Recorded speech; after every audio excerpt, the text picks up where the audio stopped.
Lockdown? Well, what lockdown? That was the question being asked in Sydney's West yesterday as they looked at these scenes at eastern beaches. We saw thousands descending on the sand to enjoy the spring sunshine. It comes as some restrictions are eased today, despite a grim warning of darker days ahead. Let's discuss with Tasmanian Senator Jackie Lambie in Burnie and Triple M's Gus Worland in Sydney. Nice to see you both this morning. Morning. Jackie, wasn't it nice to see so many people out enjoying themselves and lazing on the beach?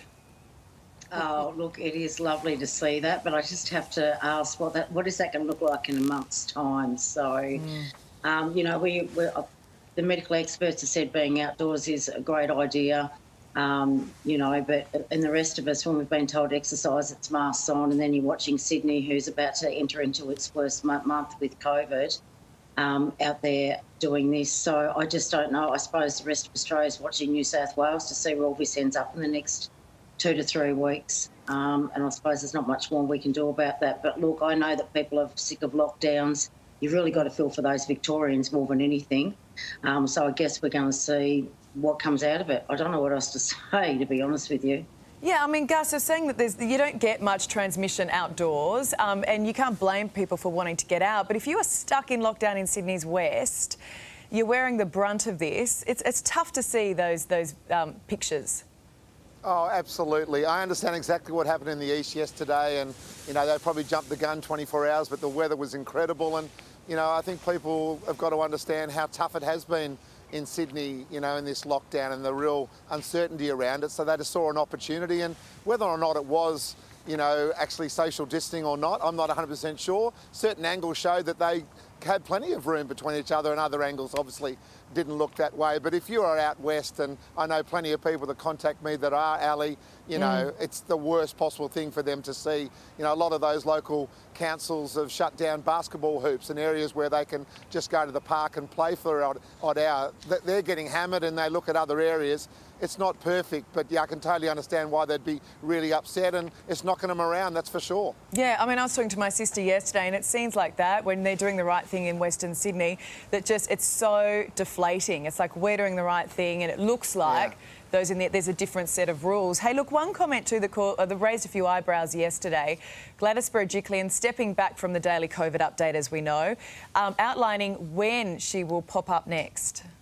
The Premier of the state should front to the people when she needs to make sure people know when there's a major milestone or a major issue, or when I feel I need to be accountable.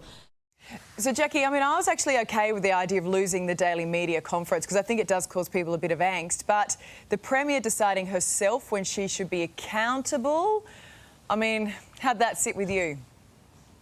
Well, I don't know. When you sign up to do this sort of job, it's a little bit like being in the military. You're accountable 24/7. That's the way it is. So, you know, you're about to go into your worst month in New South Wales. I'm not sure about cancelling those press conferences, especially telling people.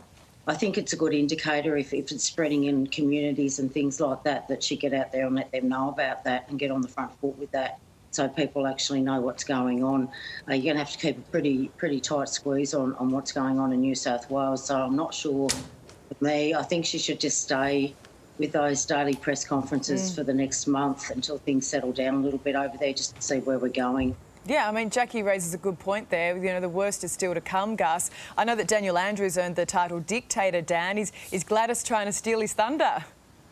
Well, you know, I've been living in Sydney with you, Ali, and, you know, I switched off those 11 o'clock press conferences, you know, about a month or so ago. With social media now and how connected we are with information, I'm getting that information within a couple of seconds of her saying it anyway. So I'd love her to sort of really crack on with the work that we've asked her to do when we voted her in, you know, not necessarily spend an hour a day doing that press conference. Have someone else do that. It'll be relayed to us, and she can crack on with the job that she was asked to do. So I've got no problem with her doing that.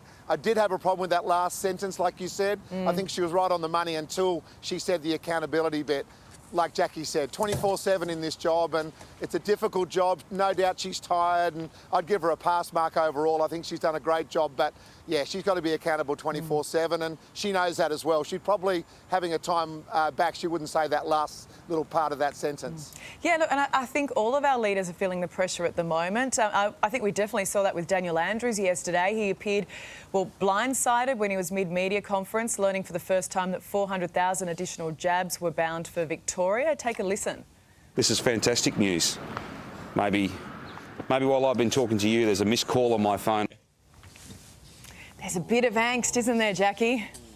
I just found it bizarre that you haven't spoken to the Premier of Victoria yet and you're throwing more shots out there without coordinating it with him and his people. I don't think it's a very good look.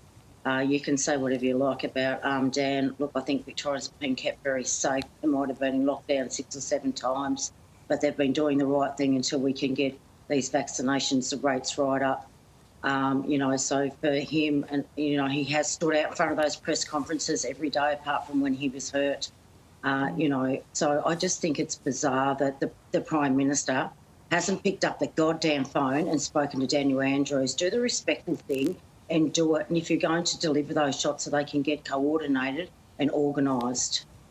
Well, that's it. I don't imagine you can just organise 400,000 shots overnight. Gus, did you think it was uncool of the PM not to give Dan the heads up?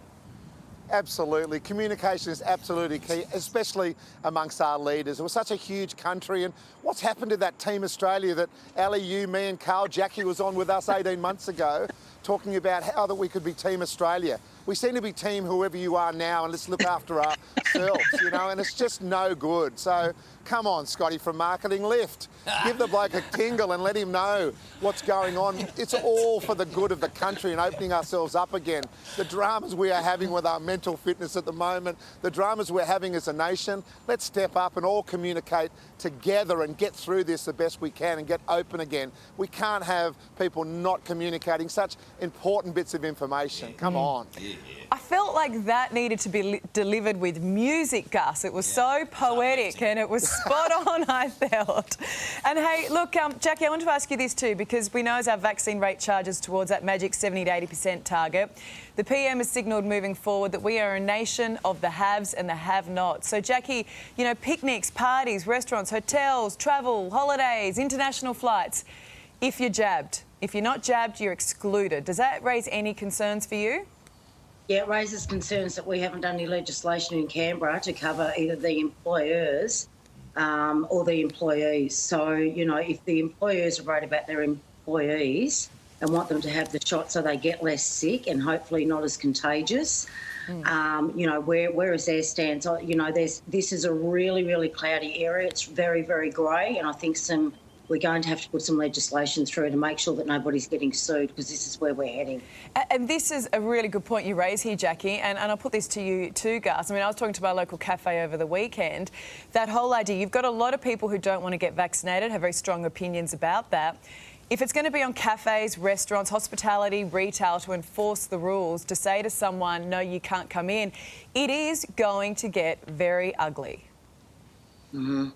Yeah, absolutely. No doubt it will, Ali. And we need to have, like Jackie said, absolutely a law put in place. It's this or that. And by the sounds of it, we're a democracy, right? At the end of the day, majority will rule, and it looks like you have to have a jab to have your freedoms. If that's the case, my family are doing it. My family are now sort of investigating when they can go away, what they can do, how they can open up their lives again. I've got a daughter doing the HSC at the moment that's been pushed back and she's got no schoolies. She's getting jabbed. It just looks like we have to get jabbed to move forward. And if that's the case, we don't want the cafe owner having to enforce it.